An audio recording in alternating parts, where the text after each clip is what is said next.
The Untold Controversies of Nestlé. Nestlé is one of the world's most recognizable brands, but behind its global success lies a history filled with shocking controversies.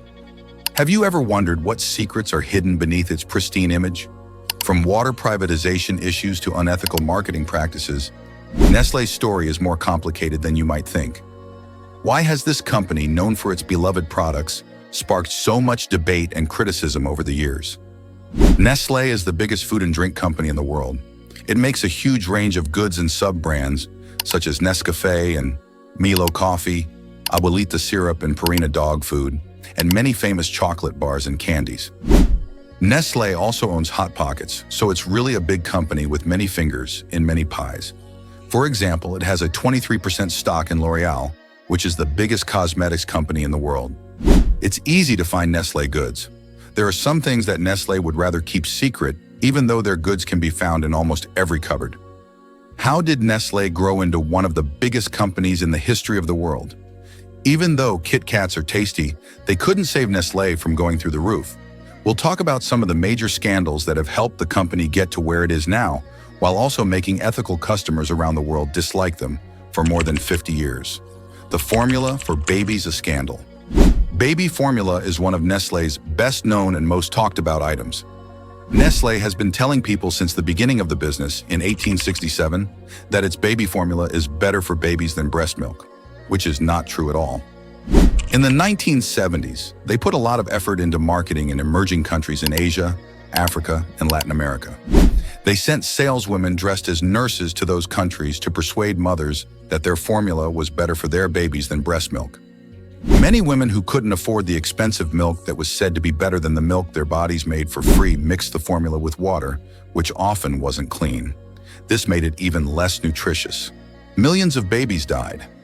Many more kids didn't get enough nutrition as kids, which had a huge effect on the health and longevity of large parts of the developing world.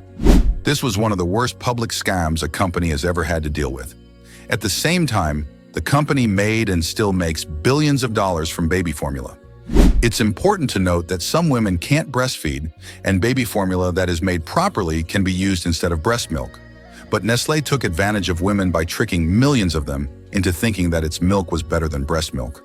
It didn't teach people how to get ready properly, and it even paid doctors and hospitals to support its false claims. The myth still exists today, and baby formula is still a huge business. Even though there has been global outrage for 50 years and a lot of new study into how harmful Nestlé baby formula and other Nestlé products are, the market for infant formula is still $11.5 billion and growing. Working as a child slave. People say that Nestlé uses kid slave labor. Yes, you did read that right. 8 ex-child slaves sued Nestlé in 2021 for aiding and abetting the illegal enslavement of thousands of children on cocoa farms in their supply chains. A class action case claims that Nestlé, Cargill, Barry Callebaut, Mars, Olam, Hershey, and Mondelez all use forced labor on their cocoa plantations in the Ivory Coast. These claims are very scary, as with many of the other issues we'll talk about. Nestlé is accused of trying to hide its wrongdoings by lying to the public and saying it would end child labor by 2005 and then 2020. The case is still going on, using areas that are prone to drought. When it comes to the water that it illegally removes from water sources in California that are running low, Nestlé does not have to pay a significant amount of money. Despite the fact that California is plagued by severe droughts and wildfires on an annual basis, the chief executive officer of Nestlé is content to continue to use the water supplies of the state for business purposes. Nestlé has been extracting around 1 billion gallons of water from the San Bernardino National Forest per year since 1988. The exact amount of water that Nestlé has taken from the forest is unknown. Since the year 1984, Nestlé has been putting water from this public and significant water source into bottles for its Arrowhead brand. This can be attributed to a variety of reasons. Due to the fact that Nestlé is actually Nestlé, this has only cost them $524 per year, despite the fact that their authorization had expired in 1988. Attempts have been made, although they have been unsuccessful, to convince the corporation to either pay for the water that it uses or at the very least renew its license. All of the attempts that have been made, however, have been unsuccessful. Plastic pollution is the worst in the league. There is a possibility that the fragile plastic bottles manufactured by Nestlé will not decompose for hundreds or perhaps thousands of years. Plastic waste is pretty much instantaneous when it comes to a Nestlé water bottle. You will be able to purchase the water in a bottle, which represents its natural origin from the ground. You will only use it once, but after that, it will be returned to the environment for hundreds or perhaps thousands of years. You will never receive it again.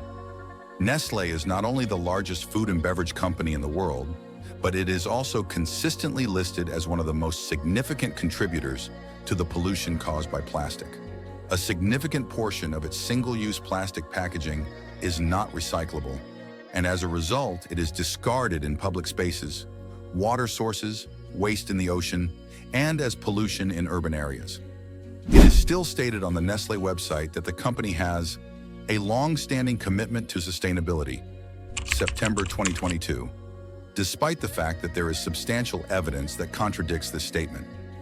The fact that 100% of their packaging will be recyclable or reusable by the year 2025 is something that they are quite proud of. Greenpeace, on the other hand, has stated that they will burn their waste plastic rather than attempting to significantly reduce or eliminate the amount of garbage that their products generate. As a consequence of this, they will generate waste that is poisonous, which will cause significant harm to both people and animals. Making groundwater dirty. Prior to the Nestlé incident, Pakistan was already experiencing difficulties when it came to a lack of water supply. People further claim that Nestlé made money by selling groundwater in areas where people had the most need for it, and that they did this in order to profit from it. This past week, Pakistan was demoted from the status of water-stressed to that of water-scarce. There has been a significant decrease in the water sources in the areas where Nestlé began obtaining water for pure life. These water sources have sunk by hundreds of feet. There is also the fact that the water that is still present in these areas is frequently harmful.